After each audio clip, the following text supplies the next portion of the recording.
Welcome, welcome, welcome. I am so excited for you all to be here on my channel, Talking Straight, where you can get a conservative commentary without the spin. Now, I've been racking my brain trying to figure out what's the best way to introduce myself to you all.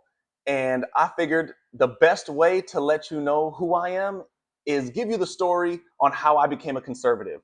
But before we get into that, if you all could take a minute just to hit that subscribe button, like, comment, and share this video so we can keep the conversations rolling.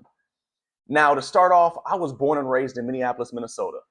It was a predominantly black neighborhood and a high crime rate neighborhood. And if you weren't one of my close friends or family, you probably thought I was white. And you would be kind of right, but I'm actually white and black. So, needless to say, growing up in a black neighborhood, I was on the receiving end of a lot of white racist jokes. Now, I wasn't bullied by any means, nothing like that. I had a lot of good friends. But me and my friends, we definitely grew up thinking that we had to look over our shoulder because the cops were going to get us, and that we were under the man's boot, and that America was systemically racist, and we weren't really going to be able to get ahead in life. And we were just a product of our environment. Luckily, I didn't have parents that were pushing that on me and telling me, hey, this is the way the world is. But I definitely had influences in the neighborhood that would put that on me. So I think it's safe to say that I had a pretty ugly outlook on America and the way that I thought America viewed me as a black man. But to that point, I didn't even like to be considered a black man because that's not what I am. I am a mixed American. I'm white and black. And I found it I found it very hard as a kid because I had a group of people that would tell me I'm not black because of the color of my skin, and I had a group of people that would tell me I'm not white because I have black in me. And everybody's telling me that that I got to be one or the other, when in reality I'm both. Taking one and saying I'm only one is discrediting the one of my parents, my mother or father, because each of them had an integral role in creating who I am and the man I am today. So I'm not black and I'm not white. I'm actually both. I'm a mixed American. Now let's fast forward a little bit, and I remember being in college playing basketball, and Obama just got elected. The football and basketball team, we were all going crazy. We were cheering, "Woo, Obama, we got him in there." Now, I was too young. I was only 17, so I couldn't vote. But everybody I knew that was 18 or older voted for Obama strictly on the basis of him being black. Not one of us could tell you any of his policies. Not any of them. We didn't have any care in the world. We just wanted the black man in office. Now, fast forward. I'm 26, 27 years old. I've already moved to Texas. I've been here for some years. And this is when Donald Trump is actually running for president. And in my brain, I'm thinking, what the heck is going on? There's no way Donald Trump can run for president. He's known for the TV show The Apprentice. So what does he know on how to run the country? There's no possible way he's going to be able to do this. I thought it was a joke. I for sure thought Hillary Clinton was going to win. And I remember it like yesterday.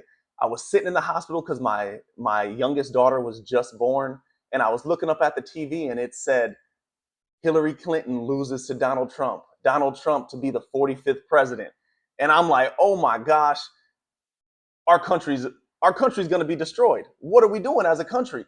I still had all my thoughts and the terrible ideologies that I had learned from when I was in Minneapolis, Minnesota, and I thought Trump is going to be just going to destroy our country. He's a racist. He's sexist. All of these things that people were calling him. So now that Trump's in office, I'm still doing the same on me. I'm watching mainstream media. They're calling him sexist. They're calling him a racist. They're saying that he's this. They're saying that he's that. And I'm believing it all. And the crazy thing is I was actually a manager at T-Mobile at the time, and I had just hired this new mobile expert.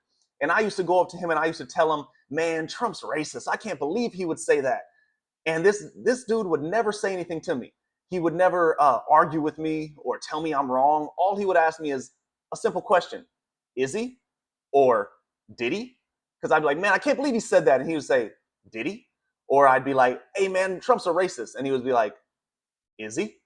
So that got me thinking, like, wait, am I missing something here? So I started watching all of Trump's interviews. I would watch all of his briefings, everything from beginning to end, to see what I'm missing here and why he doesn't think Trump's a racist. So Upon doing all my own research, I found out that the mainstream media had been lying to me since day one. They have been taking little tidbits of little snippets, I should say, of what Trump was saying, and they would twist it to say that he was something else completely wrong. So after I found this out, I immediately started thinking, well, if they're lying to me about this, what else are they lying to me about? So I completely lost faith in the media. And honestly, I lost faith in the government as well. And I started watching more individual contributors or content creators, such as like Brandon Tatum, the Conservative Twins, Candace Owens, Benny Johnson, Greg Foreman, and even Charlie Kirk.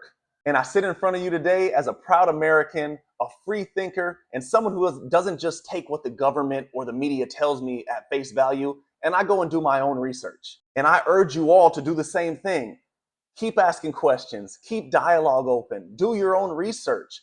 We want to have conversations with the opposite side. That's what's truly important. Talking to others that don't have the same viewpoint as us so we can hopefully meet somewhere in the middle.